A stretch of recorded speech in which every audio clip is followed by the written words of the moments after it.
Ils sont arrivés décontractés à la maison de la RTI à Cocody. Laurent Gbagbo, 20 minutes avant le début du débat télévisé, il était 20h40.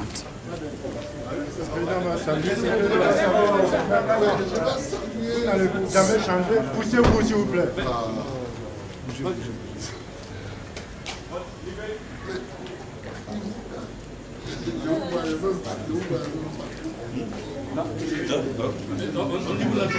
12 minutes après Laurent Gbagbo, arrive Alassane Ouattara, accompagné de son épouse.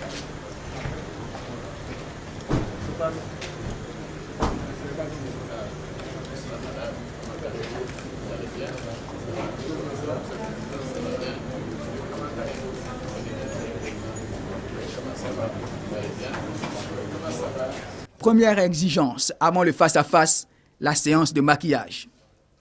Pendant ce temps, les différentes délégations accompagnant les deux candidats attendent dans les salles VIP relookées. Un service traiteur a été mobilisé, rafraîchissement, café et collation. La RTI n'a pas lésiné sur les moyens. 21h, les deux candidats sont déjà en studio, chacun à son pupitre. Quand le modérateur donne le ton, il est 21h01. Le débat peut ainsi commencer.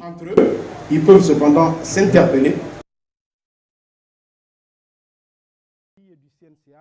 Tous ceux qui avaient parié sur un débat houleux avec des intervenants sans scrupules ont perdu la mise.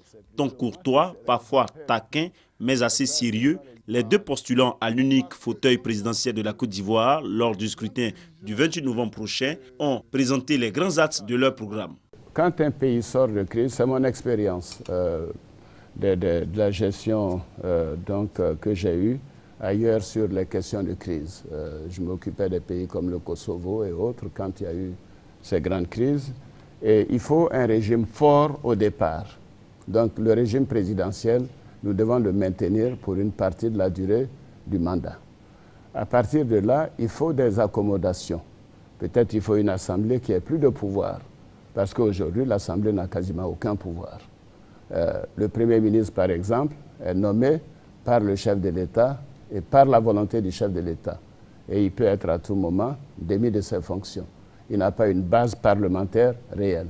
Vous voyez que sur beaucoup de points, on est d'accord. Sur le Sénat, pour ceux qui ont lu mon ouvrage, j'ai marqué dedans que nous allons créer un Sénat. Je suis content que le Premier ministre soit maintenant d'accord avec moi. Parce qu'au début, ce n'était pas tout à fait évident, mais je suis d'accord. La séparation des pouvoirs, il le faut. Il le faut. Mais voyez-vous, nous avons dans la Constitution des instances judiciaires à créer. La Cour de cassation, la Haute Cour de justice, qui n'ont pas été créées, faute de majorité qualifiée à l'Assemblée nationale.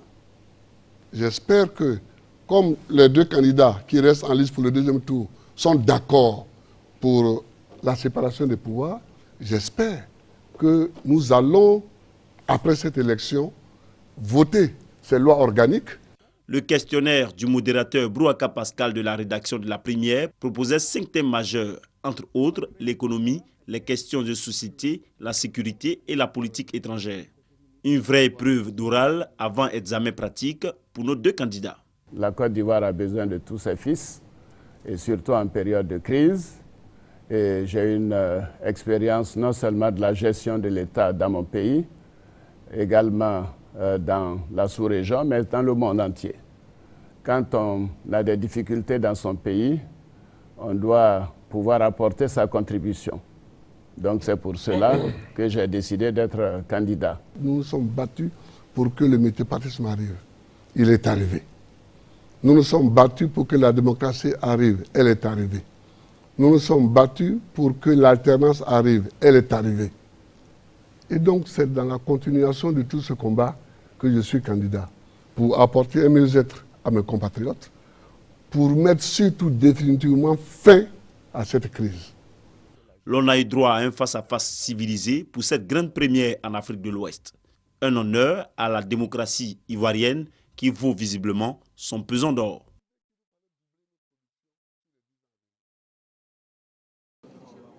Grande première dans l'histoire de la télévision ivoirienne et peut-être même d'Afrique, le face-à-face Laurent Gbagbo-Alassane Ouattara a eu lieu. Ceux qui s'attendaient à un duel au couteau ont été certainement déçus. Le grand déballage n'a pas eu lieu. Les deux débatteurs ont pris de la hauteur et se sont comportés en hommes civilisés. Je suis heureux que ce soit bien passé. Naturellement, on n'est jamais content totalement à 100% parce qu'on a le sentiment qu'on n'a pas dit tout ce qu'on avait à dire.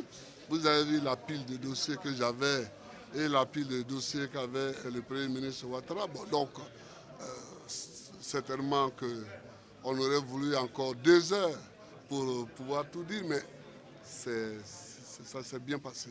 Appelés à vendre aux Ivoiriens leur projet de société pour les 5 ans à venir, chacun a argumenté la vision qu'il a de la Côte d'Ivoire.